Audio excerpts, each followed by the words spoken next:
गंदगी ज्यादा हो तो सफाई में उतनी ज्यादा मेहनत करनी पड़ती है। हमारे बदन में बैक्टीरिया ज्यादा हो जाएं, कीटाणु ज्यादा हो जाएं, तो हम एंटीबायोटिक का डोज तगड़ा लेते हैं ताकि बैक्टीरिया जल्दी से खत्म हो जाए, हम सेहतमंद हो जाए। ये जलसे, ये प्रोग्राम, ये दुरूस, ये जुमा के खुतबे, ये समाज के लिए एंटीबायोटिक है मेरे प्यारे साथी। इन्हें आप बंद कर देंगे, मेरा जुमला नोट कर लीजिए। और अब हम वो दौर भी देख रहे हैं कि अब जलसों और प्रोग्रामों में बहुत सारे लोग नहीं जाना चाहते। अल्हम्दुलिल्लाह मैं धौरा टाडा में दूसरी तीसरी मर्तबा आ रहा हूं। यहां तो ठीक है, चलो जज्बा है, शौक है, मगर पूरे हिंदुस्तान का दौरा करते हुए मैं ये बात महसूस कर रहा हूं। बहुत सारी वजूहात हैं, लेकिन मैं ये बात महसूस कर रहा हूं कि अब जलसों और प्रोग्रामों में लोग नहीं आ रहे हैं। लोग नहीं सुनना चाहते हैं दीन की बात। लोग क्या सुनना चाहते हैं, क्या देखना चाहते हैं, जरा आप सोशल मीडिया उठा के देख लीजिए। कोई नई फिल्म आई है साहब, कोई रोमांटिक फिल्म आई है, थिएटरों में लगी है, हमारी बुर्का नशीन लड़कियां, हमारी बुर्का नशीन बहनें थिएटर में वो फिल्म देख करके रो रही हैं। उनके रोने का वीडियो इंस्टाग्राम पे अपलोड हो रहा है। ये है इस कौम की दिलचस्पी, ये है इस कौम का ज़ौक। ये है आपके इस बरेली से बहुत दूर नहीं, संभल का इलाका, उस इलाके की 2 लड़कियां अभी पुलिस ने अरेस्ट किया है। दोनों मुसलमान हैं, दोनों मुसलमान हैं, और उन दोनों लड़कियों का काम क्या था? इंस्टाग्राम पर और फेसबुक पर बेहुदा गाली गलौज वाले और गंदी लैंग्वेज वाले वीडियो डाल करके पैसा कमाना। ये हमारी कौम का हाल हो चुका है। अल्लाह ताला हम सब पर रहम फरमाए मेरे प्यारे साथी। इसीलिए अल्लाह के प्यारे नबी फरमाते हैं, बदाल इस्लाम गरीबा व सयऊदु कमा बदा। इस्लाम जब शुरू हुआ था तो अजनबी था। अजनबी समझते हैं आप? भाई मैं धौरा टाडा में आया, आप मुझे जानते हैं, मेरा इस्तकबाल करते हैं, मेरी मेहमान नवाजी करते हैं। लेकिन अगर कोई इंसान किसी दूसरे शहर में जाए या कोई जान पहचान का न हो, अजनबी हो, परदेसी हो, वो कैसे जिंदगी गुजारता है? जरा जुमले पर गौर कीजिएगा। अल्लाह के प्यारे रसूल फरमा रहे हैं, बदाल इस्लाम गरीबा, इस्लाम शुरू हुआ था तो अजनबी था। इस्लाम पर चलने वाला अजनबी था। वसयऊदु कमा बदा, और आगे चल करके वो दौर फिर आ जाएगा जब इस्लाम अजनबी बन जाएगा। आज का वो दौर आ चुका है कि कोई लड़की पर्दे में निकले तो लोग उसको अजीब नजरों से देखते हैं। कोई नंगी घूमे तो कोई हैरत की बात नहीं है।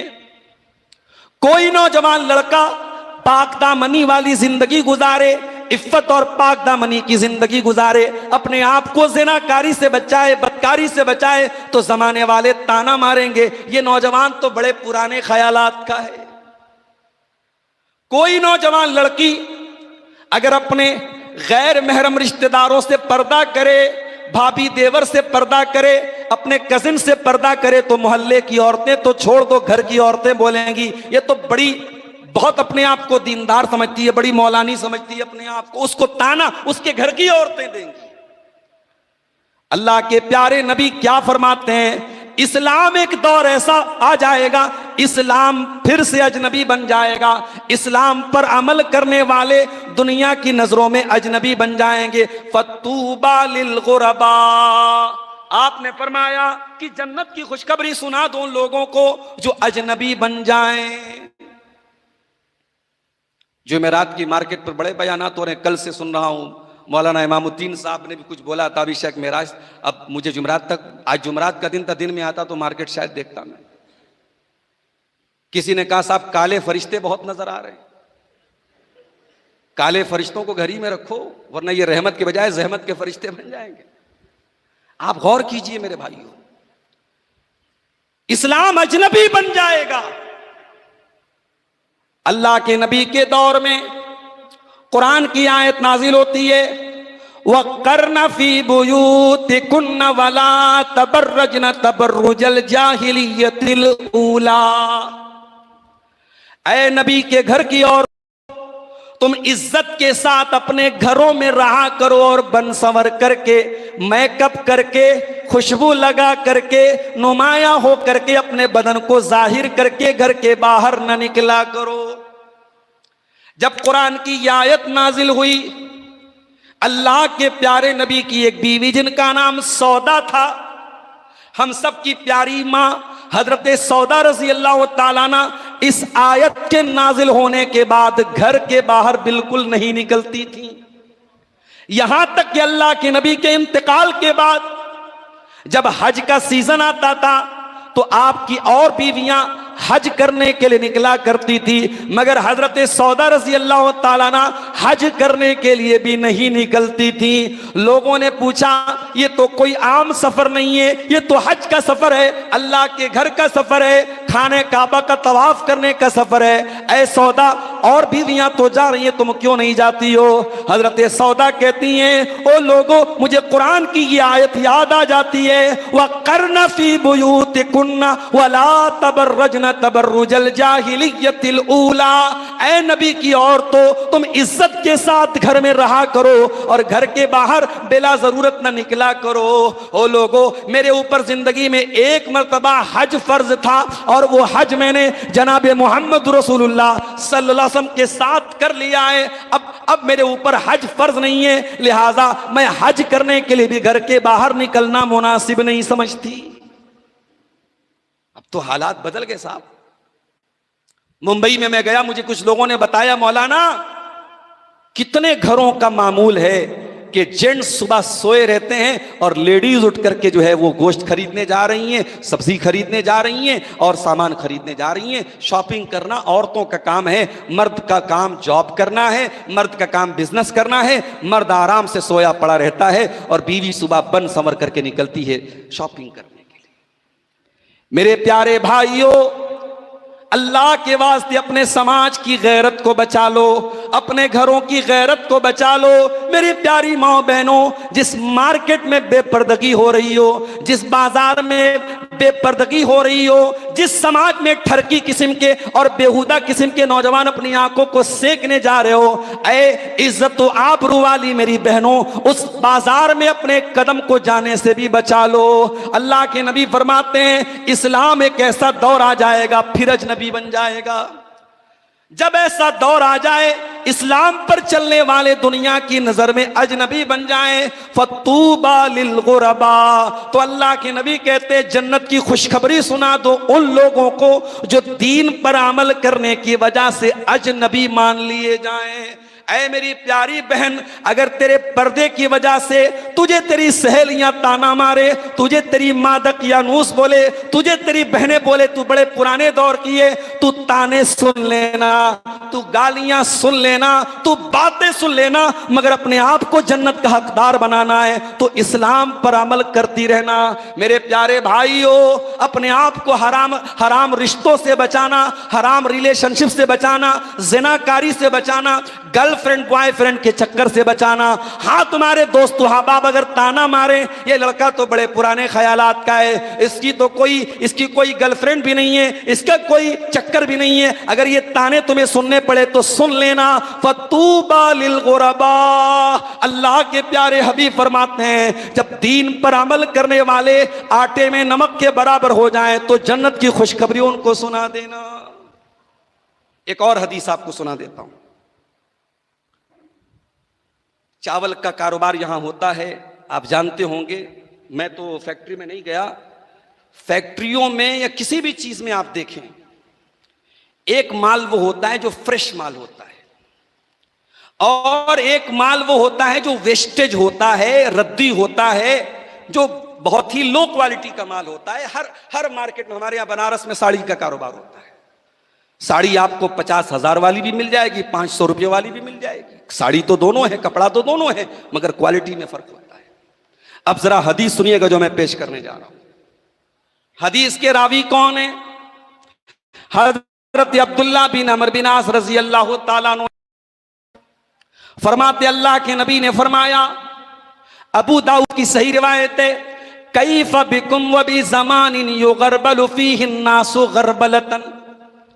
ऐ मेरी उम्मत के लोगों, वो जमाना तुम पर आएगा जब लोगों को छान दिया जाएगा, फटक दिया जाएगा, लोगों को अच्छे और बुरे को अलग अलग कर दिया जाएगा, फतबका गुसालतुम मिनन्नास, और जब लोगों को छाना फटका जाएगा तो आखिर में वो लोग बचेंगे जो रद्दी होंगे, जो वेस्टेज होंगे।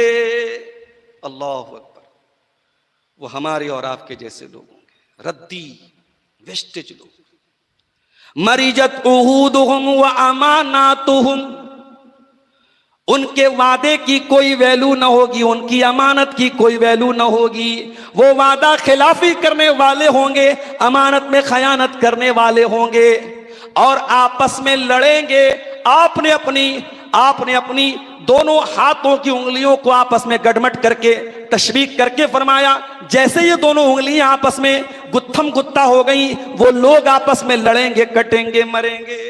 आज वही तो हो रहा है, आज वही हो रहा है। कहीं जात और बिरादरी के नाम पे, कहीं फिरका परस्ती के नाम पे हम बट रहे हैं और आपस में लड़ रहे हैं। मेरे प्यारे साथी, सहाबे किराम ने पूछा, अल्लाह के नबी, वो दौर हम पा जाएं तो हमें क्या करना पड़ेगा?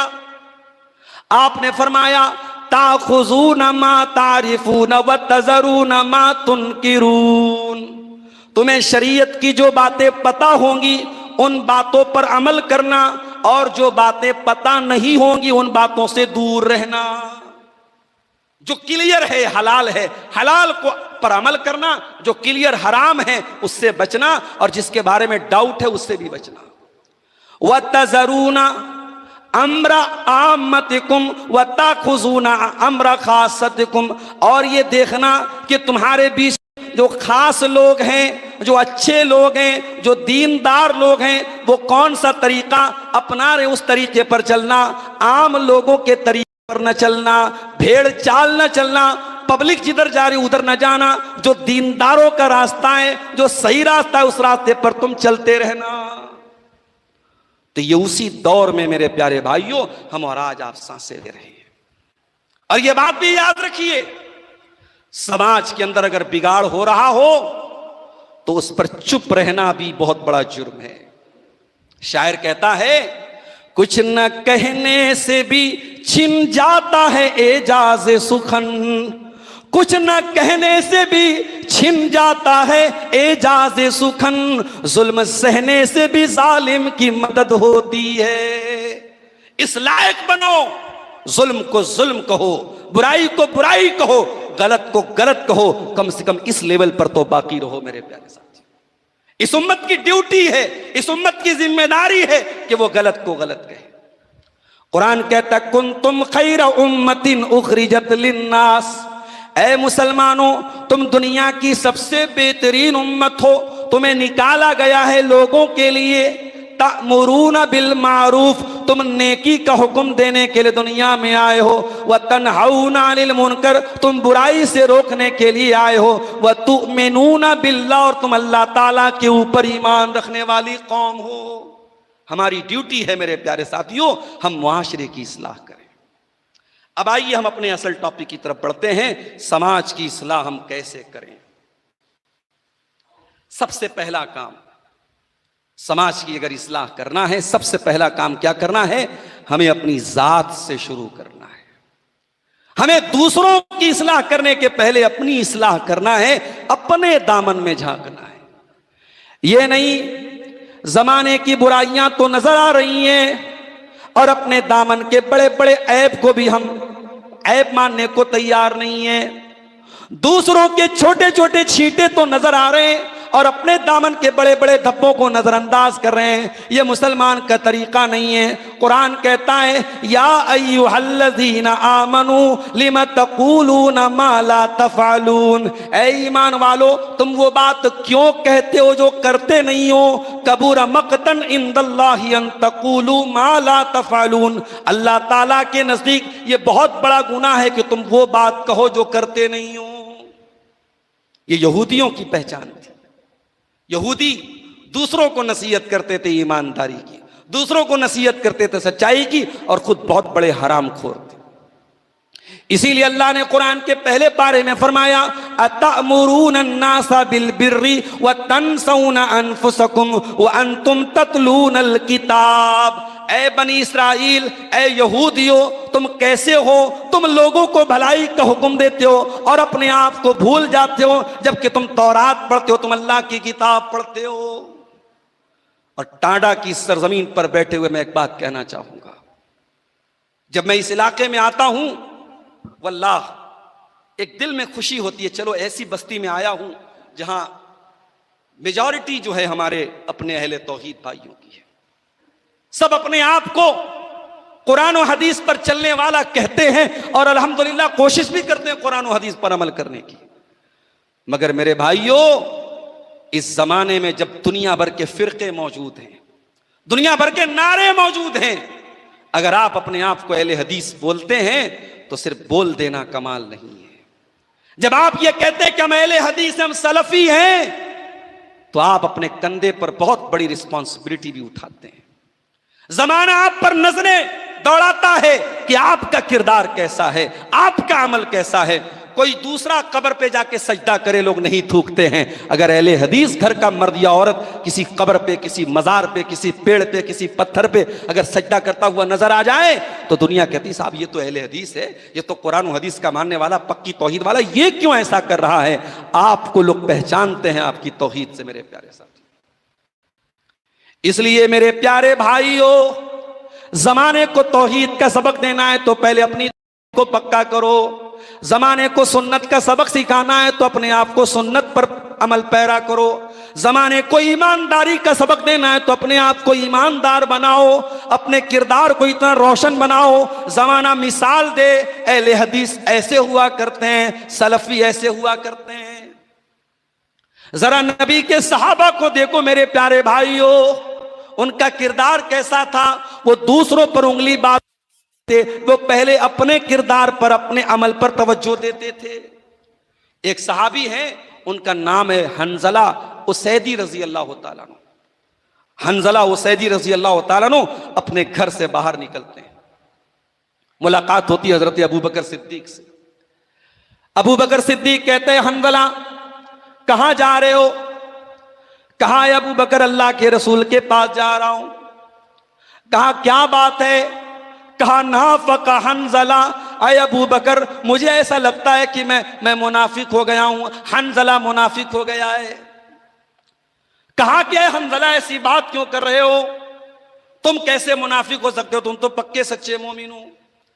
कहा अबू बकर जरा दिल पर हाथ रख के एक बात बताओ, जब हम अल्लाह के नबी के पास होते हैं, युज़क्किरुनल जन्नत वन्नार, और अल्लाह के प्यारे नबी हमारे सामने जन्नत की बात करते हैं, जहन्नम की बात करते हैं, फ़कअन्नहुमा रअया ऐनिन, ऐसा लगता है कि जन्नत को अपनी आंखों से देख रहे हैं, जहन्नम को अपनी आंखों से देख रहे हैं। लेकिन अबू बकर जब बीवी बच्चों के पास जाते हैं, घर परिवार में जाते हैं, फैमिली में जाते हैं, आफसनल अज़वाज वल औलाद वज़याति नसीना कसीरा, जब घर में जाते हैं, फैमिली में लग जाते हैं तो अल्लाह के नबी की बहुत सारी बातें भूल जाते हैं। अय अबू बकर मुझे तो यही लग रहा है मैं मुनाफिक हो गया हूं। अगर मैं मोमिन होता तो ऐसा ना होता कि नबी की मजलिस में मेरा हाल कुछ और है और फैमिली के साथ, परिवार के साथ हो तो हाल कुछ और है। ये तो मुनाफिक का मामला होता है, कभी कुछ है कभी कुछ है। मुझे लग रहा है मेरा मामला गड़बड़ है, मैं मुनाफिक हूं। गौर करो मेरे प्यारे भाइयों, हजरत हंजला को अपने बारे में ये डाउट हुआ कि कहीं मैं तो मुनाफिक नहीं हो गया। अबू बकर सिद्दीक कहने लगे, हंजला जो हाल तेरा है वही हाल मेरा है, चलो हम दोनों अल्लाह के नबी के पास पहुंच करके इस मसले को क्लियर करते हैं। चुनांचे ये दोनों हजरात अल्लाह के प्यारे रसूल सल्लल्लाहु अलैहि वसल्लम के पास आए और अल्लाह के रसूल को पूरी बात बताई और कहा कि अल्लाह के नबी हम तो बहुत डर गए, हमको ऐसा लग रहा है कि कहीं हम मुनाफिक तो नहीं हो गए। आज कौन है मेरे भाई जो अपने आप को मुनाफिक मानने को तैयार हो? हम तो दूसरों पर कुफ्र के फतवे लगाते हैं, हम तो दूसरों के दिलों में झांकने का दावा करते हैं। दोनों सहाबी अल्लाह के नबी के पास आके कह रहे हैं, अल्लाह के नबी हमें बड़ी टेंशन हो रही है, कहीं हम मुनाफिक तो नहीं हो गए। अल्लाह के प्यारे नबी ने फरमाया, ऐ हंजला, ऐसी कोई बात नहीं है। लौ अन्नकुम तदूमूना, अगर तुम हमेशा उसी हालत में रहोगे जिस हालत में मेरे पास रहते हो, तो ऐ हंजला इतने बड़े मुत्तकी बन जाओगे, इतने बड़े परहेजगार बन जाओगे। लसाफहतकुमुल मलाइकतु फी तुरुकिकुम व फी फुरुशिकुम, रास्ते में तुमसे फरिश्ते मुसाफा करेंगे, तुम्हारे बिस्तर पर तुमसे फरिश्ते मुसाफा करेंगे। लेकिन ये पॉसिबल नहीं है, मुमकिन नहीं है। ऐ हंजला, ये मुमकिन नहीं है। ईमान की कैफियत घटती और बढ़ती है, दिल की हालत एक जैसी नहीं रहती है, दिल की हालत चेंज होती रहती है। ऐ हंजला, इसमें कोई टेंशन की बात नहीं है, तुम मुनाफिक नहीं हुए हो, अपने दिमाग से ये वहम निकाल दो। मेरे प्यारे साथियों, सहाबे किराम को पहले अपनी फिक्र हुई, अपनी चिंता हुई। ऐ टांडा की सरजमीन के नौजवानों, ऐ मेरी प्यारी माँ और बहनों, अगर समाज की इस्लाह करना है तो आओ इस प्रोग्राम से ये अहद करके निकलो कि पहले हम अपने आप को चेंज करेंगे, हम अपनी बुराइयों को कंट्रोल करेंगे, अपनी कमियों को टटोलेंगे, पहले अपने आप से शुरुआत करेंगे। और उसके बाद अपनी जात पर तवज्जो देने के बाद फिर दूसरा नंबर आता है परिवार का। हम अपनी फैमिली से भी बहुत प्यार करते हैं, अपने बच्चों से बहुत प्यार करते हैं, अपनी बीवी से बहुत प्यार करते हैं। हर इंसान अपनी फैमिली के लिए दिन रात मेहनत करता है, अपनी फैमिली को सुख देने के लिए खुद दुख उठाता है, अपनी फैमिली को आराम से रखने के लिए खुद तकलीफ में रहता है। मैं सऊदी अरब में एक मर्तबा सफर था मेरा, मैं गया तो वहां उन लोगों के क्वार्टर में मैं गया जो जॉब करते हैं, कोई ड्राइवर की जॉब करता है, कोई वहां कोई काम करता है। अब यहां तो साहब बड़ी बड़ी बातें हो रही, वो सऊदिया में काम कर रहा है, वो रियाज में काम कर रहा है, वहां बड़ी परेशानी की जिंदगी गुजारते हैं मेरे भाई, छोटे छोटे कमरों में जिंदगी गुजारते हैं, बड़ा रूखा सूखा खा लेते हैं। मेन फोकस ये रहता है मुझे जो सैलरी मिल रही है सऊदी अरब के हिसाब से इंडिया के 40,000 50,000 जो मिल रहा है, उसमें से ज्यादा पैसा बचा करके मैं अपनी फैमिली को आराम पहुंचाऊं। यहां बच्चे एसी में रहते हैं, यहां बीवी आराम से रहती है, सऊदी अरब का नकाब पहनती है, सऊदी अरब का कपड़ा पहनती है, बच्चे बेहतरीन कपड़ा पहनते हैं, बेहतरीन खाना खाते हैं, और वहां बाप बेचारा खट रहा है। मेरे प्यारे साथियों, हम अपने परिवार के लिए कुर्बानियां देते हैं और सारा जमाना यही काम करता है। अब जरा कुरान की वो आयत देखो जो 28वें पारे की आयत है। अल्लाह फरमाता है, या अय्युहल्लज़ीना आमनू कू अनफुसकुम व अहलीकुम नारा, ऐ ईमान वालो अपने आप को और अपने घर वालों को जहन्नम की आग से बचाओ, जहन्नम की आग से। अल्लाह ने सिर्फ इतना नहीं कहा कि अपने आप को बचाओ, अपने आप को और अपनी फैमिली को जहन्नम की आग से बचाओ। मेरे प्यारे भाइयों, कोई इंसान जहन्नम तो छोड़ दो, जहन्नम की आग तो दुनिया की आग से 69 गुना ज्यादा खतरनाक है। हम तो दुनिया की आग में भी अपनी बीवी और बच्चों को जलता हुआ नहीं छोड़ सकते। अरे आग में जलता हुआ छोड़ दो, हमारे बीवी बच्चों के बदन में हल्की सी खराश आ जाए, हमारे बच्चे की उंगली में चोट लग जाए, उसके बदन में कहीं चोट लग जाए, हम दुख और तकलीफ से हम बेचैन हो जाते हैं। मेरे प्यारे साथियों, इस परिवार से, इस फैमिली से इतनी मोहब्बत करते हो, क्या तुम पसंद करोगे तुम्हारे बच्चे जहन्नम की आग में चले? कुरान कहता है, कू अनफुसकुम व अहलीकुम नारा, अपने आप को और अपने घर वालों को जहन्नम की आग से बचाओ। जब कुरान की आयत नाजिल हुई, वह अनज़िर अशीरतकल अक़रबीन, ऐ नबी अपने घर के करीबी रिश्तेदारों को जहन्नम की आग से डराओ। अल्लाह के प्यारे नबी सल्लल्लाहु अलैहि वसल्लम ने अपने तमाम खानदान के लोगों को बुलाया और नाम ले ले करके कहा, ऐ बनु अब्दुल मुत्तलिब, ऐ बनु हाशिम, ऐ बनु अब्द मनाफ, ऐ मेरे खानदान के लोगों, अनक़िज़ू अनफुसकुम मिनन नार, अपने आप को जहन्नम की आग से बचा लो। फ़इन्नी ला उग़नी अनकुम मिनल्लाहि शैया, मैं जहन्नम की आग से तुम्हें नहीं बचा सकता। यहां तो माशाअल्लाह आपके बरेली शरीफ में कितने पीर पड़े हुए हैं, वो पीर साहब अपने मुरीदों से वादा करके बैठे हैं, तुम मेरे मुरीद हो जाओ, मैं तुमको जहन्नम की आग से बचा लूंगा।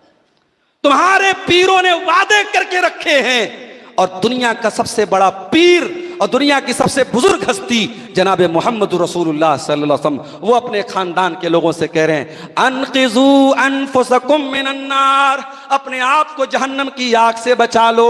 या फातिमा बिन्त मोहम्मद, ऐ मोहम्मद की बेटी फातिमा, ऐ मेरे कलेजे का टुकड़ा फातिमा, ऐ मेरी बेटी फातिमा, अनक़िज़ी नफ्सकी मिनन्नार, ऐ मेरी बच्ची अपने आप को जहन्नम की आग से बचा ले। फ़इन्नी ला उगनी अन्के मिनल्लाहि शैया, तेरा बाप भी कल क़यामत के दिन अल्लाह के अज़ाब के मुकाबले में तेरी कोई मदद न करेगा।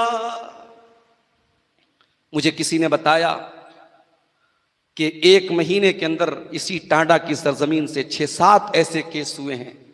लड़की घर से फरार हो गई अपने आशिक के साथ और बाद में भाग करके कैसे कैसे उसकी शादी हुई। ये वाकयात क्यों हो रहे हैं? ये वाकयात इसलिए हो रहे हैं कि मां बाप ने अपनी आंखें बंद कर ली। मेरे प्यारे भाइयों, जिस बच्ची से इतना प्यार करते हो उसको पढ़ाने के लिए महंगी महंगी फीस अदा करते हो, जिस बच्ची के बीमार होने पर तुम्हें रातों में नींद नहीं आती है, वो बच्ची रात में इंस्टाग्राम और स्नैपचैट पर किससे चैटिंग कर रही है, तुम अपनी आंखों को क्यों बंद कर लेते हो? उस लड़की के पास नया मोबाइल कहां से आया, नया पर्स कहां से आया, नई नई चीजें कहां से आई, तुम ये क्यों भूल जाते हो? तुम अपनी जिम्मेदारी को क्यों भूल जाते हो? मेरे प्यारे भाइयों, जब घर का दरवाजा खुला रखोगे तो कुत्ता अंदर जरूर दाखिल होगा। जब अपने घर की इज्जतों की हिफाजत न करोगे, जब अपनी बहू बेटियों की सही तरबियत न करोगे, जब अपने घर में हया का माहौल पैदा न करोगे, जब अपने घर की बच्चियों और बेटियों को दीनी तालीम नहीं दोगे, उनकी सही तरबियत न करोगे, तो इस तरीके के वाकयात होते रहेंगे। इसीलिए कुरान कहता है कू अनफुसकुम व अहलीकुम नारा, ऐ ईमान वालों, अपने आप को और अपने घर वालों को जहन्नम की आग से बचाओ। घर वालों से शुरुआत करो मेरे प्यारे भाई। अल्लाह के प्यारे नबी मस्जिद में मौजूद हैं। आपके नवासे हजरत हसन रजी अल्लाह ताला अन्हु 5 साल के बच्चे हैं, मस्जिद में खेल रहे हैं। आपके नवासे हैं, खेल रहे हैं और ज़कात की खजूर मस्जिद में आकर के रखी हुई है। हजरत हसन ने एक खजूर उठाई और मुंह में डाल ली। नाना जान ने देखा, नाना चाहते तो बच्चे के मुंह से खजूर छीन लेते, मुंह में से निकाल लेते, मगर ये तरबियत न होती। नाना जान ने नवासे की तरबियत कैसे की? ओ दुनिया के गार्जियन हजरात, ऐ बच्चों के बाप है, बच्चों की माओ, जरा देखो बच्चों की तरबियत कैसे की जाती है। अल्लाह के प्यारे नबी ने अपने 5 साल के नवासे से फरमाया कखिन कखिन, ऐ बेटा इस खजूर को मुंह से निकाल दे, इसको थूक दे। अमा शउरता अन्ना ला नाकुलु सदका, क्या तू नहीं जानता तू मोहम्मद का नवासा है और हम ज़कात की रकम नहीं खा सकते, हमारे ऊपर ज़कात हराम है। अल्लाह के नबी 5 साल के बच्चे को बता रहे हैं ज़कात हराम है हमारे लिए, हम ज़कात की खजूर नहीं खा सकते। अल्लाह के नबी ने अपने 5 साल के बच्चे के मुंह से वो खजूर निकलवा ली। जब तुम अपने बच्चों को सूद और ब्याज से फैक्ट्री खड़ी करके वही रकम अपने बच्चों को खिलाओगे तो किस मुंह से हराम और हलाल बताओगे मेरे भाइयों?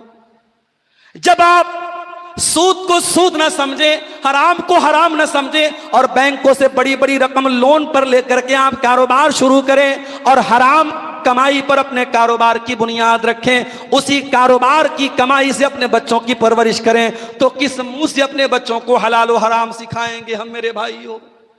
याद रखो, सूद और ब्याज का लेना जितना हराम है उतना ही देना भी हराम है। और मेरा जुमला नोट कर लो, किसी के ऊपर अगर बैंक का लोन है वो दिल पे हाथ रख के बताए अगर मेरा जुमला गलत है तो। जिसको बैंक में सूद पर जिसने लोन लिया है और उसकी ईएमआई दे रहा है, वो ये बात एक्सेप्ट करेगा, स्वीकार करेगा कि उसकी कमाई की बरकत खत्म हो चुकी है। उससे कहीं ज्यादा सुख और चैन से वो इंसान है जो सूद और ब्याज की कमाई से दूर है, कम कमाता है मगर सुकून से रहता है। यहां तो हर महीने ईएमआई भरना है, उसकी कमाई लाखों में हो फिर भी उसकी कमाई में बरकत नहीं होती। मेरे प्यारे साथियों, ये मेरा और किसी मौलवी का फतवा नहीं है, ये मेरे रब का कुरान कहता है यमहकुल्लाहु रिबा व युरबी सदकात, अल्लाह सूद और ब्याज को मिटाता है और अल्लाह सदका और खैरात में बरकत देता है। मेरे प्यारे साथियों, अगर आप सूद को देंगे तब भी आपकी कमाई की बरकत खत्म होगी, और सूद को लेंगे तब भी आप जहन्नम का गड्ढा अपने लिए खोदेंगे। अल्लाह के प्यारे नबी फरमाते हैं, सही मुस्लिम की रिवायत है, आपने लानत करते हुए फरमाया, लानल्लाहु आकिल रिबा व मुकिलहु व कातिबहु व शाहिदैहि, अल्लाह की लानत हो सूद खाने वाले पर, सूद खिलाने वाले पर, सूद लिखने वाले पर और सूद की गवाही देने वाले पर। और आपने फरमाया वहुम सवा, ये सब के सब बराबर है। मेरे प्यारे साथियों, अपने बच्चों की सही तरबियत करो, और बच्चों की सही तरबियत तब होगी जब हम खुद दीनदार बनेंगे। हजरत अब्दुल्ला बिन मसूद रज़ी अल्लाह ताला अन्हु तहज्जुद की नमाज पढ़ रहे थे। उनका 4-5 साल का मासूम बच्चा लेटा हुआ था, सोया हुआ था। हजरत अब्दुल्ला बिन मसूद तहज्जुद की नमाज पढ़ रहे हैं, और तहज्जुद की नमाज में सूरह कहफ की तिलावत कर रहे हैं। और सूरह कहफ पढ़ते पढ़ते जब वो इस आयत पर पहुंचते हैं जिसमें अल्लाह ताला ने हजरत मूसा और खजिर का वाकया बयान किया, जब मूसा और खजिर दोनों एक गांव से गुजरे, एक बस्ती से गुजरे, और बस्ती वालों ने खाना देने से मना कर दिया, खाना खिलाने से भी इनकार कर दिया। इतने बड़े बखील थे, कंजूस थे कि 2 नबी उनके घर में आए मगर खाना तक नहीं खिलाया। तो अल्लाह ताला कहता है कि वहां पे दोनों ने एक मकान की दीवार देखी, युरीदु अन यनक़ज़्ज़ा, वो दीवार गिरने वाली थी। फ़अक़ामा, तो हजरत खजिर ने उस दीवार को ठीक कर दिया। टांडा वालों, अपने नौजवानों से खास तौर से कहना चाहता हूं, अरे बॉडी बिल्डर बनो, खजिर की तरह बनो। दीवार को उन्होंने अकेले खड़ा करके सीधा कर दिया। गुटखा खाने वालों की बॉडी नहीं बन सकती। वो ठीक है, स्नैपचैट पे तुम फिल्टर करके खूबसूरत फोटो डाल दो फेसबुक पर, वो अलग बात है। अब तो फिल्टर का दौर है ना भाई। अभी मैं आया, जैसे ही यहां पहुंचा एक नौजवान आया, मौलाना आपका फोटो लेना चाहता हूं। मैंने कहा रहने दो भाई, जब तैयार हो जाएंगे तब लेना। बोला कोई मसला नहीं, स्नैपचैट जिंदाबाद है, फिल्टर वाला फोटो ले लेंगे। तो फिल्टर करके आप काले को गोरा बना लेंगे, बदसूरत को खूबसूरत बना लेंगे, मगर जिसमें ताकत थोड़ी आ जाएगी स्नैपचैट के जरिए। स्नैपचैट के जरिए बदन में ताकत नहीं आएगी, बदन में ताकत लाल कमाई से, मेहनत और वर्जिश से आएगी। हजरत खजिर का बदन हट्टा कट्टा था, वो खड़े हुए उन्होंने दीवार को ठीक कर दिया। मूसा अलैहिस्सलाम को जलाल आया, गुस्सा आया। मूसा अलैहिस्सलाम ने कहा, लौ शीत लत्तखज़्ता अलैहि अजरा, आपको यह काम फ्री में नहीं करना चाहिए था। सबक ये मिला, हमारे उलमाए किराम को सबक दे रहा हूं। तकरीर में कहीं कहीं ऐसा भी मामला आता है, जब आप ऐसी जगह जाते हैं जहां बड़े बखील किस्म के लोग हैं, तो वहां नजराना लेने में तकल्लुफ मत कीजिए। हर आदमी इस लायक नहीं होता कि उसके साथ फ्री का मामला किया जाए। हजरत खजिर ने वो दीवार ठीक कर दी, तो मूसा अलैहिस्सलाम ने एतराज किया और कहा कि आपको इस पर उजरत लेनी चाहिए थी, पैसा लेना चाहिए था। तो हजरत खजिर ने जवाब दिया, व अम्मल जिदारु फ़काना लिग़ुलामैनि यतीमैनि फ़िल मदीना व कान तहतहु कंज़ुल लहुमा व कान अबूहुमा सालिहा। कहा कि ऐ मूसा, वो दीवार 2 यतीम बच्चों के मकान की दीवार थी, और मकान के नीचे उनके बाप ने खजाना दबा के रखा था। बाप मर चुका है, बच्चे छोटे छोटे हैं, और बाप ने अपने बच्चों के लिए खजाना छुपा करके रखा है। अगर दीवार गिर जाती, खजाना सामने आ जाता और गांव वाले लूट लेते, तो अल्लाह ताला ने मुझको हुक्म दिया कि मैं दीवार को न गिरने दूं, ताकि बच्चों का खजाना सेफ रहे, और कल जब बच्चे जवान हो जाएं, अपने बाप का छुपाया हुआ खजाना हासिल कर लें। और ये इनाम क्यों मिला उनके बाप को? फरमाया वकान अबूहुमा सालिहा, कि बाप नेक था। मेरे प्यारे भाइयों, बच्चों के लिए प्रॉपर्टी आपने खरीदी है, बहुत अच्छी बात है। बच्चों के लिए बैंक में बैलेंस रखा है, बहुत अच्छी बात है। बेटियों के लिए गहना बनवा के रखा है, बहुत अच्छी बात है। मैं मना नहीं करता, मगर दुनिया का सबसे बड़ा इन्वेस्टमेंट क्या? अपनी औलाद के लिए। अगर कुछ करना चाहते हो, अपने आप को नेक बना लो, अपने आप को दीनदार बना लो, अपने आप को नमाजी बना लो, अपने आप को अल्लाह वाला बना लो। अल्लाह की कसम, बाप का नेक हो जाना, माँ का नेक हो जाना, औलाद के लिए इससे बड़ा कोई इन्वेस्टमेंट नहीं है। अगर आप नेक और दीनदार बन जाएंगे, आपकी आने वाली नस्लों की अल्लाह ताला हिफाजत करेगा। बाप मर गया, बाप दुनिया में नहीं है, मगर चूंकि बाप नेक था इसलिए अल्लाह ताला ने उस बाप की औलाद को बर्बाद नहीं होने दिया और अल्लाह ने उन बच्चों के खजाने की हिफाजत की। अब्दुल्ला बिन मसूद इसी आयत को पढ़ के रोने लगते हैं और जब तहज्जुद का सलाम फेरते हैं अपने मासूम बच्चे की तरफ देखते हैं, बच्चा सो रहा है। अब्दुल्ला बिन मसूद ने बच्चे को देख के कहते हैं, मिन अजली का या भुनैया, ऐ मेरे बच्चे, तेरा बाप रातों में अगर तहज्जुद पढ़ रहा है, अपने आराम और नींद को कुर्बान कर रहा है, ऐ मेरे बेटे, तेरा बाप तेरी आखिरत को संवार रहा है, तेरी दुनिया को संवार रहा है, तेरे रोशन मुस्तकबिल के लिए, तेरे अच्छे फ्यूचर के लिए, तेरे लिए तेरा बाप अल्लाह को राजी कर रहा है।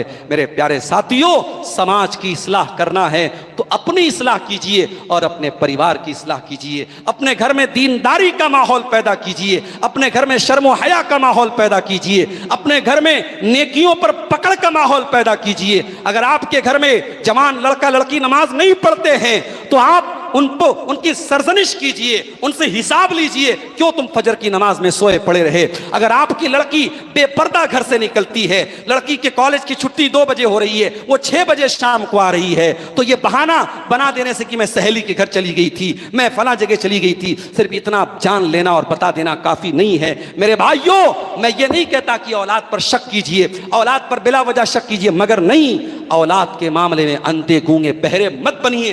अल्लाह की कसम, आज मुशरिकों के साथ गुलछर्रे उड़ाने वाली लड़कियों में नकाब पहन करके चलने वाली लड़कियां ज्यादा मिल रही हैं। हाथों में दस्ताना भी पहने हुए हैं, पैर में मोजा भी पहने हुए हैं, सर से पैर तक नकाब में हैं, मगर किसी मुशरिक की बाहों में बाहें डाल के बाइक पर बैठी हुई हैं, कार में बैठी हुई हैं। मेरे प्यारे साथियों, ये दौर भी हमें देखना था, ये जमाना भी हमें देखना था। हमारी कौम की आबरू आज काफिरों और मुशरिकों की गोद में खेल रही है। मेरे प्यारे साथियों, हम तो वो कौम थे, हम तो वो उम्मत थे।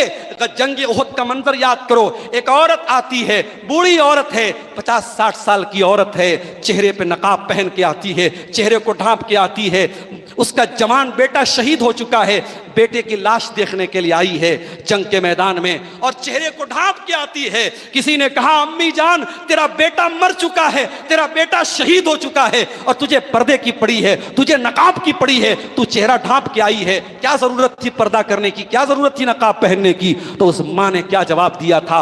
मेरी प्यारी माँ और बहनों, उस माँ ने जो जवाब दिया था, वो जवाब आज हमारी हर बहन के मुंह से होना चाहिए। उस माँ ने जवाब दिया कि रुज़ी तो इब्नी वलम उर्जा हयाई, मैंने बेटा खोया है, मैंने हया नहीं खोई है, मैंने शर्म नहीं खोई है, मैंने गैरत नहीं खोई है। जंग का मैदान है तो क्या, बेटा शहीद हो चुका है तो क्या, बेटे की लाश पड़ी है तो क्या, मैं अपने चेहरे को खोलने वाली नहीं हूं। मेरी प्यारी माँ और बहनों, हमें यहां से समाज की इस्लाह करनी पड़ेगी।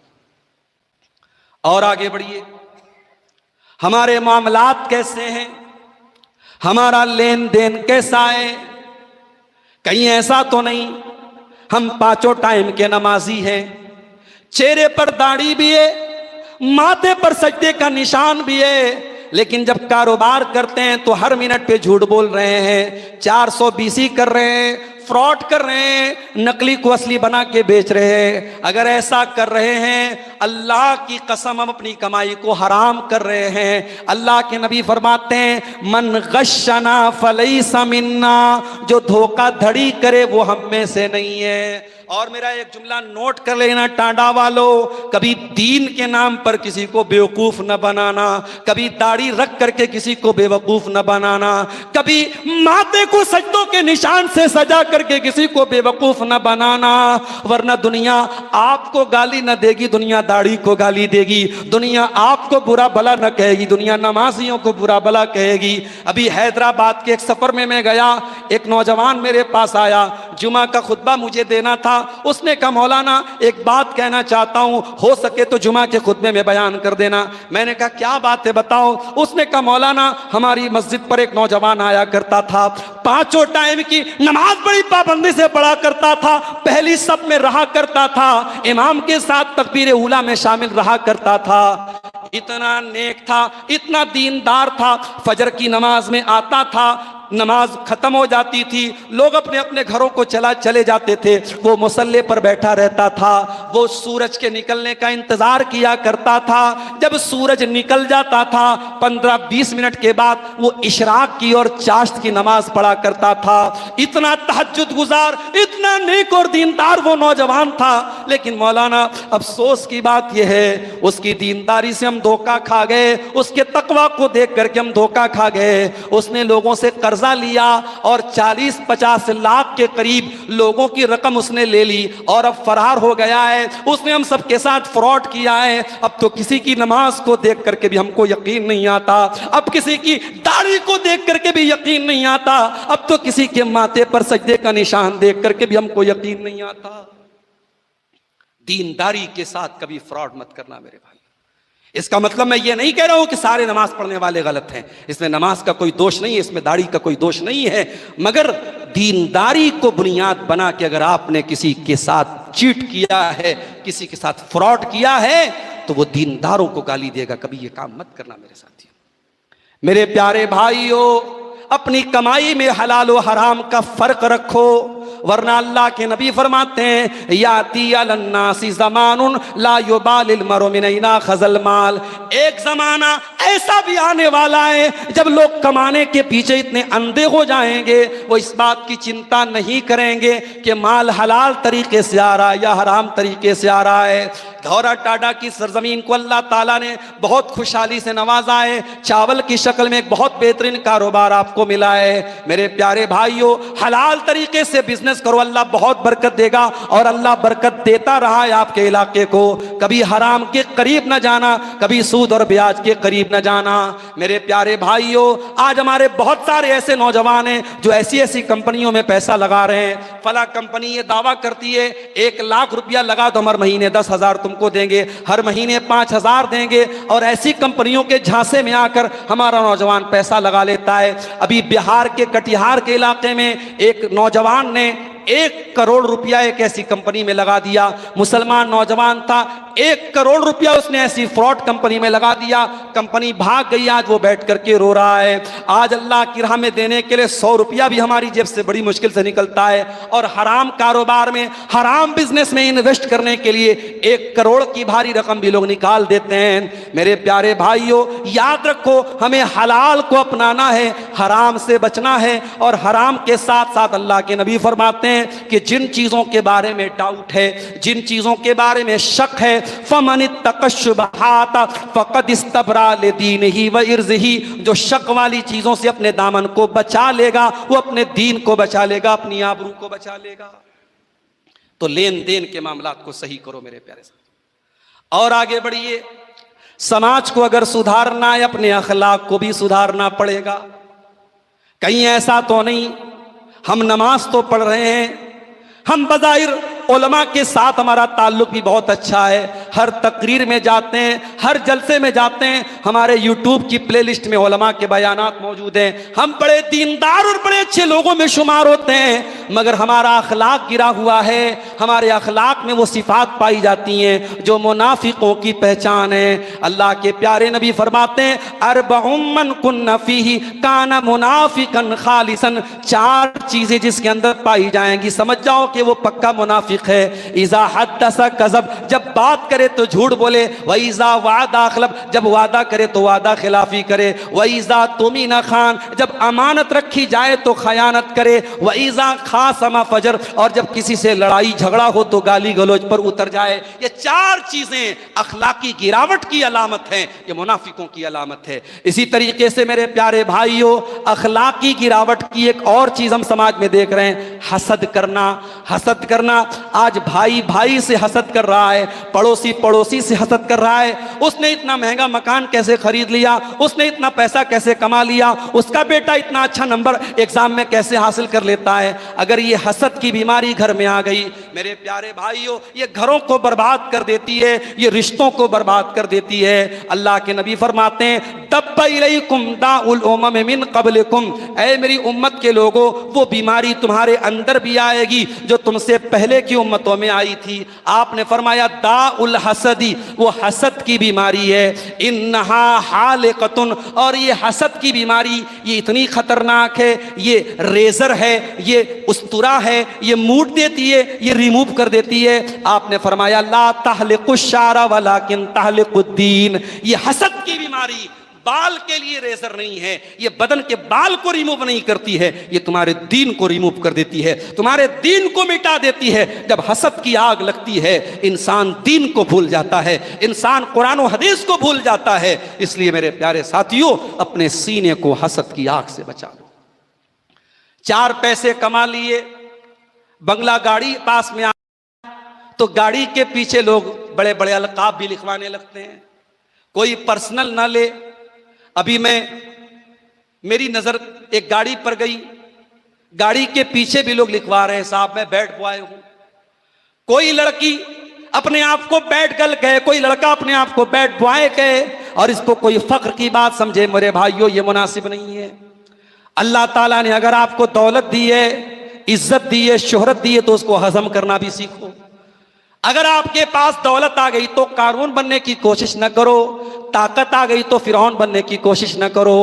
अल्लाह कुरान में कहता है तिल्का दारुल आखिरा, हम आखरत का घर उन लोगों को देंगे, हम आखरत का घर उन लोगों को देंगे जो जमीन में तकब्बुर करने वाले नहीं है। और अल्लाह कुरान में यह भी कहता है वला तमशी फिल अर्ज़ि मरहा, जमीन में कभी अकड़ करके न चलना, तकब्बुर न करना, गुरूर न करना। अल्लाह को गुरूर करने वाले पसंद नहीं है। इब्लीस बर्बाद हुआ गुरूर की वजह से, कारून बर्बाद हुआ गुरूर की वजह से, फिरौन बर्बाद हुआ गुरूर की वजह से। एक और अखलाकी बुराई हम देख रहे हैं, हिर्स, लालच, और मिल जाए और मिल जाए। और भाई और का कभी मुंह बंद होने वाला नहीं है। मेरी प्यारी माओ बहनों, शौहर हलाल तरीके से अगर आपको साल में 2-4 सूट ला के दे रहा है तो कंपेयर ना करना, मेरी बहन का शौहर तो 12-12 सूट ला के दे रहा है। तुम्हारा शौहर चांदी का हार ला के दे रहा है तो कभी ताना ना मारना, मेरी बहन का शौहर तो सोने का हार ला के दे रहा है। अगर हलाल कमाई से आपका शौहर आपका शौक पूरा कर रहा है, आपका अरमान पूरा कर रहा है, आपको शॉपिंग करा रहा है, तो शौहर को मजबूर ना करना कि हराम कमाई का रास्ता अपनाए। ऐ मेरी प्यारी माँ बहनों, अरे तुम तो बहुत ऐशो आराम से जिंदगी गुजार रही हो। नबी के दौर में मिक्सर ग्राइंडर तो नहीं था, नबी के दौर में वॉशिंग मशीन तो न थी, नबी के दौर में गैस का चूल्हा तो न था। हजरत हसन और हुसैन की माँ फातिमा लकड़ी पर खाना बनाया करती थी और हसन और हुसैन की परवरिश भी किया करती थी। उन्होंने कभी ये शिकवा न किया, उन्होंने कभी ये शिकवा न किया कि हमें बच्चों को भी पालना है और हमें आटा भी गूंदना है, हमें लकड़ी जला के खाना भी बनाना है। मेरी प्यारी माँ बहनों, कभी मौका मिले तो अल्लाह के नबी की बीवियों के हालात भी पढ़ लेना। नबी की बीवियों ने ऐसे ऐसे हालात गुजारे हैं। अम्मा आयशा फरमाती हैं 2-2 महीने गुजर जाया करते थे। वमा युक़दु फी अबयाति रसूलिल्लाहि सल्लल्लाहु अलैहि तमन्नार, और अल्लाह के रसूल की 9 बीवियां थी, किसी बीवी के घर में चूल्हा नहीं जलता था। 9 बीवियां थी, किसी बीवी के घर में चूल्हा न जलता था। अल्लाह के नबी फजर की नमाज पढ़ के आते थे, पूछते थे हल इंदकुम शई, ऐ आयशा कुछ खाने को है या नहीं, ऐ हफ्सा खाने को कुछ है या नहीं, ऐ उम्मे सलमा खाने को कुछ है या नहीं, ऐ उम्मे हबीबा खाने को कुछ है या नहीं, ऐ जुवैरिया खाने को कुछ है या नहीं। आप अपनी इस तमाम बीवियों से पूछते थे और हर बीवी कहती थी माँ इंदना शई, ऐ अल्लाह के नबी आज हमारे पास खाने की कोई चीज नहीं है। अल्लाह के नबी कोई शिकायत नहीं करते थे। आप कहते थे कोई बात नहीं, आज मोहम्मद रसूलुल्लाह रोजे की नियत कर लेते हैं, आज अल्लाह के नबी नफिल रोजा रख लेते हैं। उलमा ने इससे इस्तिदलाल किया कि नफिल रोजे की नियत फजर के बाद भी की जा सकती है। अगर फजर के बाद कुछ खाया पिया नहीं आपने तो आप नफिल रोजा रख सकते हैं, कोई हरज की बात नहीं। बगैर सहरी के और बगैर पहले से कोई इरादा के भी आप नफिल रोजा रख सकते हैं। यह नबी का लाइफ स्टाइल था और यह नबी का घर था।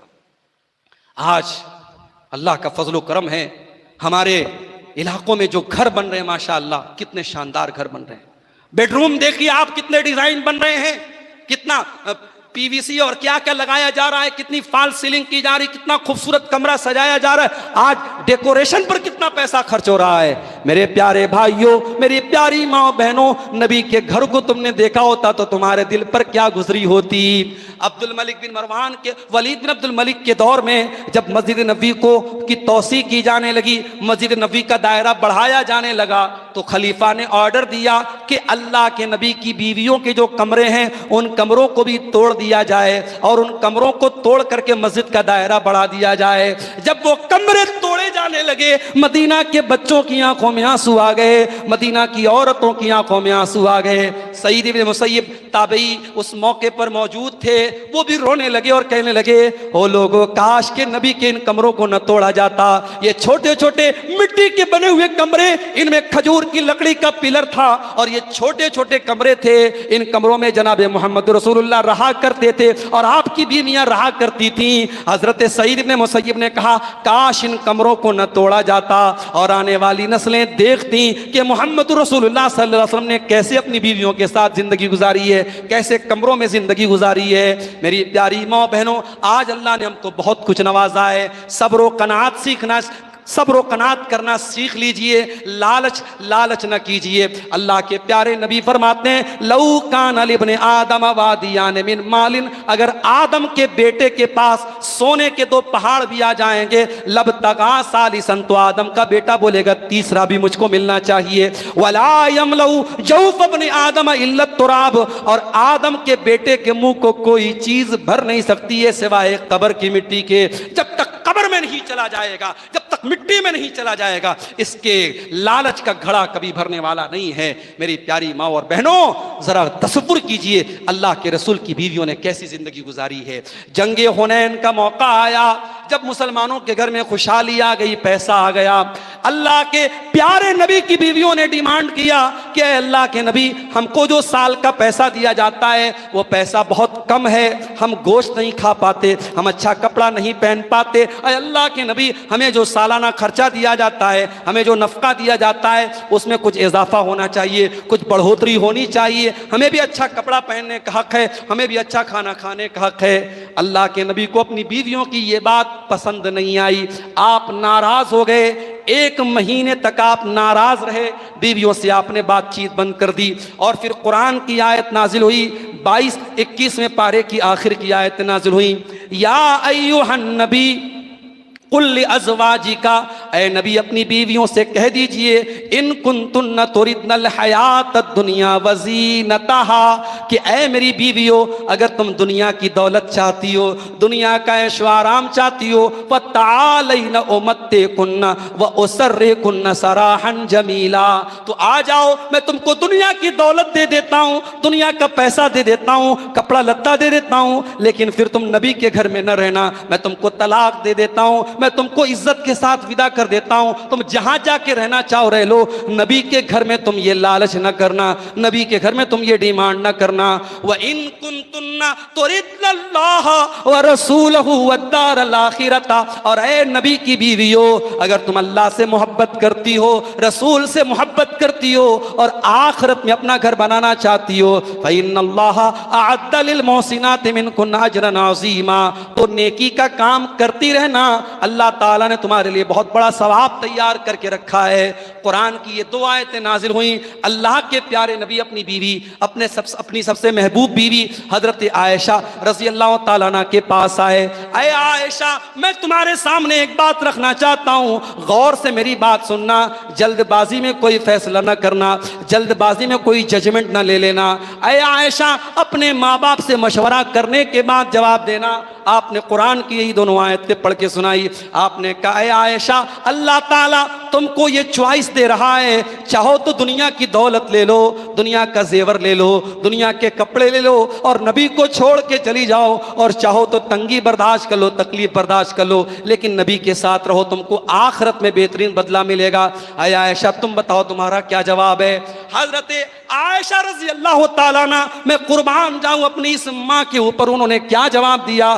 कहा, अल्लाह के नबी, अफी हाज़ा अस्तामिरु अबवैया, अय अल्लाह के नबी आप कैसी बात कर रहे हैं, क्या मुझे इसके बारे में अपने माँ बाप से राय लेनी पड़ेगी? मुझे कोई राय लेने की ज़रूरत नहीं है, मुझे अपने माँ बाप से कोई मशवरा करने की ज़रूरत नहीं है। अय अल्लाह के नबी मेरा जवाब बिल्कुल क्लियर है, इख्तरतुल्लाह व रसूलहू। अय अल्लाह के नबी अगर मुझे अपनी दुनिया में तकलीफ उठा करके आखिरत में जन्नत मिल रही है, अय अल्लाह के नबी मुझे नहीं चाहिए दुनिया का कोई कपड़ा, मुझे नहीं चाहिए दुनिया का ऐशो आराम, मैं अल्लाह ताला को और उसके रसूल को चुनती हूँ, मैं आखिरत के घर को चुनती हूँ। अय अल्लाह के नबी मैं आपके साथ रह करके जीऊंगी और आपकी बीवी बन करके दुनिया से जाऊंगी। यही जवाब तमाम बीवियों ने दिया, और जब ये तमाम बीवियों ने ये जवाब दिया तो अल्लाह ताला ने नबी की बीवियों को ये मकाम दिया कि कुरान की आयत नाजिल कर दी और अल्लाह ने फरमाया अन्नबिय्यु औला बिल मुमिनीना मिन अनफुसिहिम व अज़वाजुहु उम्महातुहुम।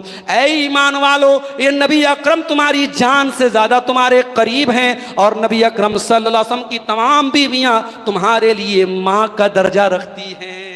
मेरी प्यारी माँ और बहनों, इंस्टाग्राम और फेसबुक की दुनिया से बाहर निकलो और जरा देखो इस उम्मत की बेहतरीन औरतें कैसी थीं। इनके अंदर तुम्हारे लिए इबरत और नसीहत है। आज अगर समाज बिगड़ रहा है, इस समाज के बिगड़ने में बहुत बड़ा किरदार हमारी माँ बहनों का है। हमारी माएँ बहनें बड़ी तेजी से बेपर्दगी की तरफ जा रही हैं। मुसलमान घरों में भी आज पर्दे का जनाजा निकल रहा है। मुसलमान लड़कियां भी आज इंस्टाग्राम और फेसबुक पर अपने जिस्म की नुमाइश करने लगी हैं। मेरे प्यारे भाइयों, आज औरतें वो तमाम काम कर रही हैं जिनको अल्लाह के नबी ने जहन्नमी औरतों की निशानी बताया था। आपने फरमाया था मेरी उम्मत के अंदर कुछ ऐसी औरतें भी आएंगी जो जहन्नम में जाएंगी। आपने फरमाया व निसाउन कासियातुन आरियातुन मुमीलातुन माइलातुन, ऐसी औरतें भी मेरी उम्मत के अंदर पैदा होंगी जो कपड़ा पहनने के बावजूद नंगी होंगी, कपड़ा पहनने के बावजूद उनका बदन नजर आ रहा होगा। आज बहुत सारी मुसलमान सेलिब्रिटीज और मुसलमान इन्फ्लुएंसर और मुसलमान यूट्यूबर और मुसलमान टिकटॉकर अपने नाम सो कॉल्ड अपने आप को मुसलमान कहती हैं, और उनका काम भी सिर्फ यही है अपने बदन की नुमाइश करना। और याद रखो, ये इंस्टाग्राम पर फॉलो करने वाले ये आखिरत में भी कोई काम नहीं आएंगे और दुनिया में भी कोई काम नहीं आएंगे। अभी पाकिस्तान की एक टिकटॉकर जिसके कई मिलियन फॉलोवर थे टिकटॉक और इंस्टाग्राम पर, हुमैरा मलिक नाम था उसका इंतकाल होता है।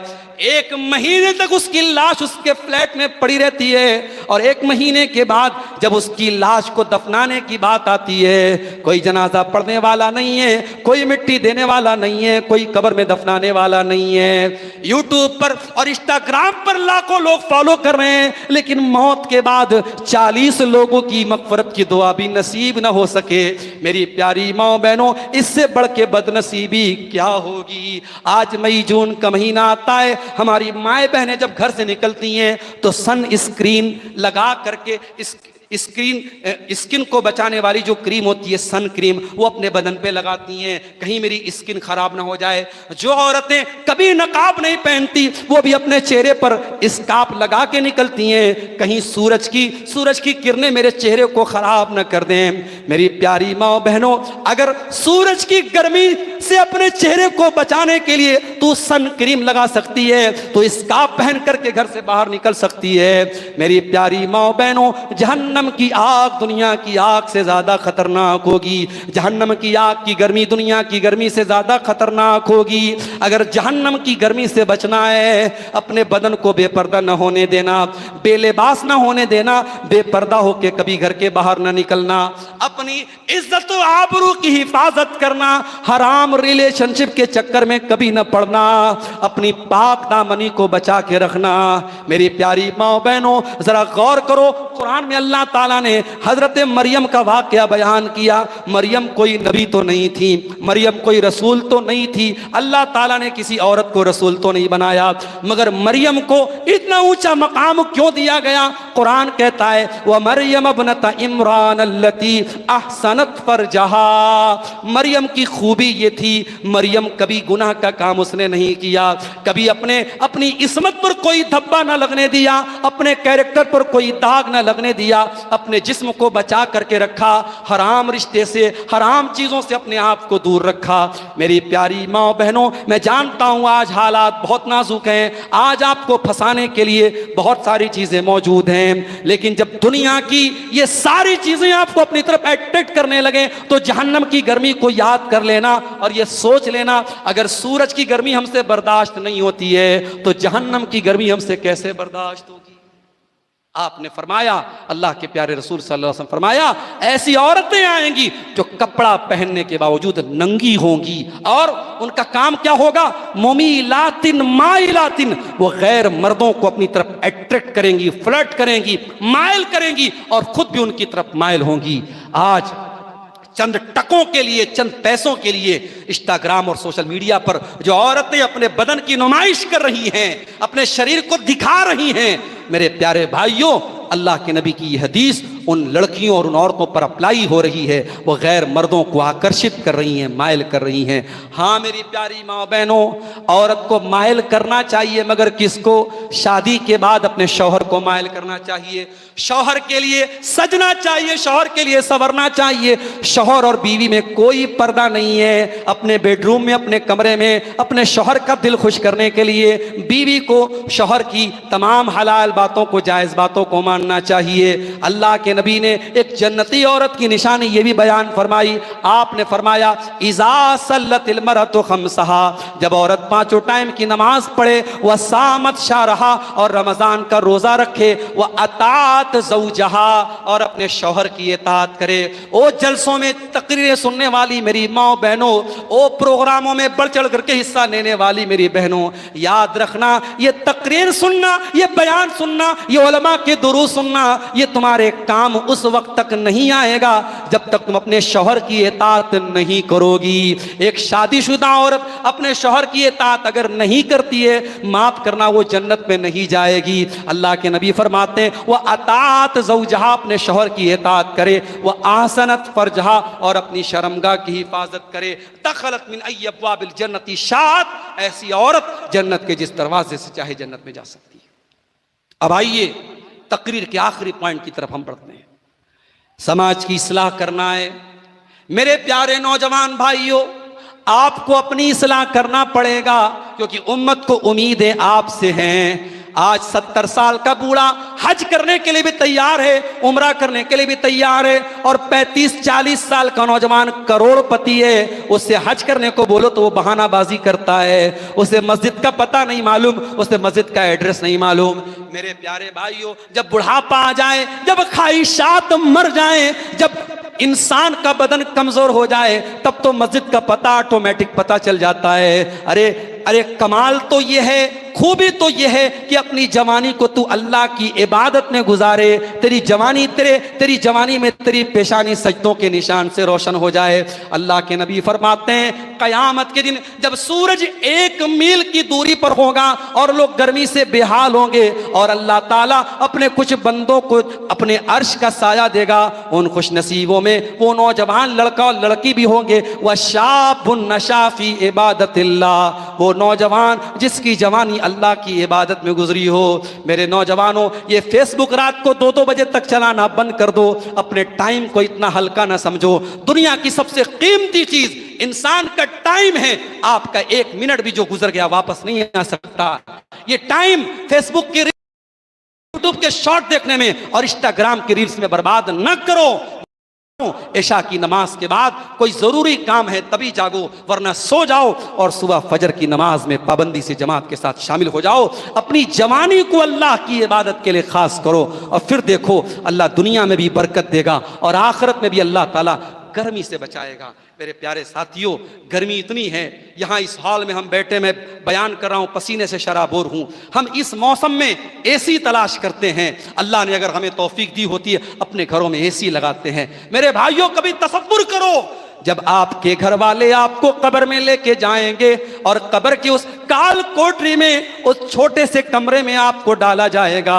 आपके बच्चे भी आपको मिट्टी दे के चले जाएंगे, आपकी बीवी भी आप पर आंसू बहाने के बाद खामोश हो जाएगी, आपके रिश्तेदार भी थोड़ी देर खड़े होकर दुआए मगफरत करेंगे फिर चले जाएंगे। उस कब्र में आपको जो भी फेस करना है खुद फेस करना है। मेरे प्यारे भाइयों, वहां आपकी नोटों की गड्डी आपके काम ना आएगी, वहां बैंक का बैलेंस आपके काम ना आएगा, वहां दुनिया की प्रॉपर्टी आपके काम नहीं आएगी। ये जमीन, ये जायदाद, ये पैसा सब दुनिया वाले लेके चले जाएंगे, और कब्र में अगर कोई चीज आपके काम आएगी, आपका ईमान काम आएगा, आपकी नेकियां आपके काम आएंगी, आपका तकवा आपके काम आएगा, आपकी नमाजें आपके काम आएंगी। इसलिए मेरे प्यारे साथियों, अपनी दुनिया को ऐसा बनाओ कि दुनिया में भी आपको एसी की हवा मिले और कब्र में भी एसी की हवा मिले, और कल क़यामत के दिन भी अल्लाह ताला अपने अर्श का साया आपको अता फरमाए। अपनी जवानी को अल्लाह की इबादत में गुजारो। कल जुमा का दिन है और हम और आप जानते हैं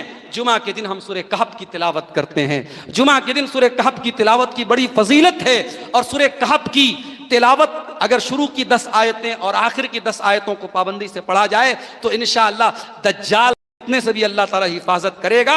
सूरह कहफ में आप गौर कीजिए मेरे प्यारे भाइयों, अल्लाह ताला ने एक वाकया बयान किया है। अल्लाह ने अपने कुछ बंदों का वाकया बयान किया है जो अपने घर को छोड़ के, अपने मुल्क को छोड़ के, अपने वतन को छोड़ के, अपने बाल बच्चों को छोड़ के एक पहाड़ की गुफा में जाते हैं अपने दीन को बचाने के लिए, अपने ईमान को बचाने के लिए, और वहां जाके सो जाते हैं। और जब सो जाते हैं अल्लाह ताला 309 साल तक उनको सुलाए रखता है, और 309 साल के बाद जब उनकी नींद खुलती है, नस्लें बदल चुकी हैं, जमाना बदल चुका है, करेंसी बदल चुकी है, और तब यह राज खुलता है कि 309 साल के पहले के लोग हैं। बड़ा अजीब वाकया है, लेकिन अल्लाह ताला जब ये वाकया कुरान में बयान करता है, अल्लाह ताला एक बात को खास तौर से हाईलाइट करता है। अल्लाह फरमाता है इन्नहुम फित्यतुन आमनु बिरब्बिहिम, अस्हाबे कहफ नौजवान थे, अपने बाप की हवेली छोड़कर अपने दीन और ईमान को बचाने के लिए पहाड़ के गार में जाने वाले अल्लाह के ये नेक बंदे 18, 20, 22 साल के नौजवान थे। मेरे नौजवानों, अब तुम ये तय कर लो कि तुम्हें अस्हाबे कहफ के जैसा बनना है, तुम्हें नबी के सहाबा के जैसा बनना है, कि तुम्हें बॉलीवुड के हिजड़ों के जैसा बनना है, तुम्हें इन नाचने गाने वालों के जैसा बनना है, इन ज़िनाकारों और बदकारों के जैसे बनना है, इन कुफ्र और शिर्क के दरमियान और तौहीद के दरमियान फर्क न करने वालों की तरह बनना है। तुम तय कर लो तुम किससे मोहब्बत करते हो, तुम्हारे हीरो कौन है, तुम्हारे आइडियल कौन है। अगर ये नाचने गाने वाले तुम्हारे आइडियल हैं, ये अपनी बहन बेटियों की इज्जत को नीलाम करने वाले, अपनी बेटियों के नंगे फोटोज को सोशल मीडिया पे डालने वाले, अपनी बहनों और अपनी बेटियों के अफेयर पर नाज करने वाले ये बेगैरत लोग अगर तुम्हें पसंद हैं और इनको तुम अपना हीरो समझते हो और इनकी फिल्में बैठ करके तुम 3-3 घंटे बैठ के थिएटर में देखते हो, तो गौर से सुनो। अल्लाह के नबी फरमाते हैं अल मरउ मा मन अहब्बा, इंसान क़यामत के दिन उसी के साथ रहेगा जिससे मोहब्बत करता है। तुम किससे मोहब्बत करते हो, तुम तय कर लो मेरे नौजवानों। अगर तुम्हें मोहब्बत इन नाचने गाने वालों से है तो क़यामत के दिन उनके साथ रहने के लिए तैयार रहना, लेकिन नहीं, अगर तुम्हें मोहब्बत अल्लाह के प्यारे रसूल से है, नबी अकरम के सहाबा से है, नबी अकरम के अहले बैत से है, इस उम्मत के नेक लोगों से है, तो उनके नक्शे कदम पे चलो, उनके जैसा तकवा पैदा करो, उनके जैसी ईमानदारी पैदा करो, अपनी जवानी की हिफाजत करो, अपने किरदार की हिफाजत करो। मैं जानता हूं चैलेंज है, और मुझे एक बात कहने की इजाजत दीजिए।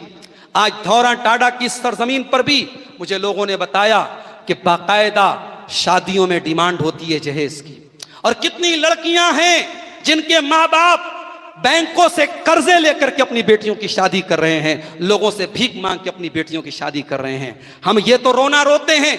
अभी हमसे एक खातून ने कहा इसी टांडा की सरजमीन पे आने के बाद कि मौलाना, जो लड़की घर से भाग के शादी करे आप लोगों को तय करना चाहिए उसकी जनाजे की नमाज न पढ़ी जाए।